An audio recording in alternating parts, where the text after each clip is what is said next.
Yang dimaksud dengan Indonesia Emas itu apa sih gitu. Indonesia Emas itu diperkirakan Indonesia nanti di tahun 2045 akan jadi negara maju. Negara maju itu yang seperti apa? Yang secara ekonomi stabil, pertumbuhan ekonominya tinggi. Ilmu yang kita pelajari di sini itu bisa kemudian diaplikasikan di Indonesia, bukan malah sebaliknya.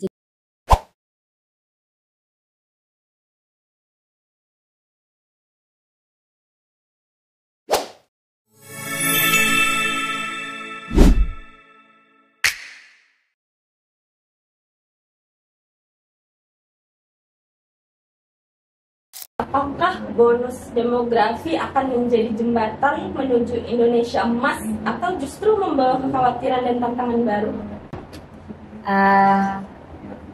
Sebenarnya bonus demografi itu bisa jadi tantangan, bisa juga jadi jembatan jika bisa dikelola dengan baik. Nah, Indonesia Emas ini kan visi nasional yang ketika itu dibentuk di masa pemerintahan Presiden Jokowi, Indonesia Emas 2045. Nah, tapi yang dimaksud dengan Indonesia Emas itu apa sih gitu. Indonesia Emas itu diperkirakan Indonesia nanti di tahun 2045 akan jadi negara maju. Negara maju itu yang seperti apa? Yang secara ekonomi stabil, pertumbuhan ekonominya tinggi. Terus kemudian untuk menaikkan atau menjadikan pertumbuhan ekonomi itu menjadi tinggi dan stabil itu, kita juga harus menaikkan pertumbuhan potensial.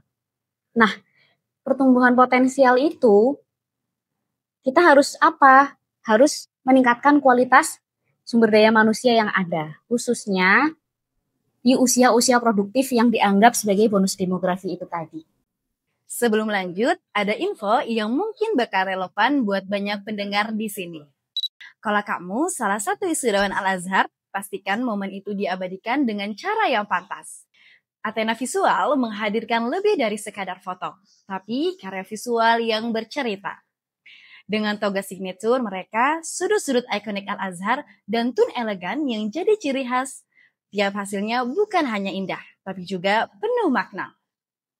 Dipercaya oleh mahasiswa Indonesia, Malaysia, dan Brunei, Athena Visual paham bagaimana menjadikan momen sakral wisuda lebih dari sekadar foto. Athena adalah visual dream dari perjuanganmu di Mesir. Berarti dari pertumbuhan sosial tadi dan meningkatkan potensialnya juga, apakah pemahaman keislaman yang kita pelajari ini di Timur Tengah khususnya ya, sebagai mahasiswa Universitas Al-Azhar, universitas yang tertua keislaman, apakah masih relevan untuk menjawab tantangan Indonesia Emas ini?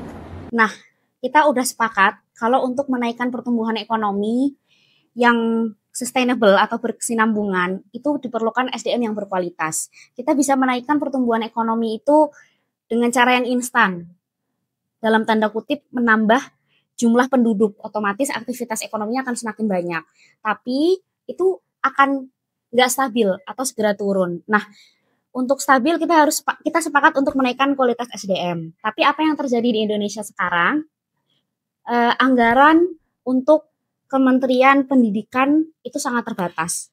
Anggaran atau kos yang diberikan untuk peningkatan kualitas SDM di Indonesia itu terbatas. Beruntunglah kita yang belajar di Timur Tengah, khususnya di Al-Azhar, yang secara jor-joran memberikan anggaran untuk pendidikan, untuk peningkatan kualitas SDM, bahkan tidak hanya di sekolah-sekolah formal, tapi juga di sekolah-sekolah non-formal. Kita sangat beruntung berada di Al-Azhar. Nah, oleh karena itu, karena kita diberikan kesempatan untuk menimba ilmu di sini, meningkatkan kualitas diri di sini, manfaatkanlah waktu sebaik-baiknya. Mumpung anggarannya jor-joran itu tadi, tidak seperti di Indonesia, gitu kan? Kita harus pintar-pintar memanfaatkan apa-apa yang ada di sini. Kemudian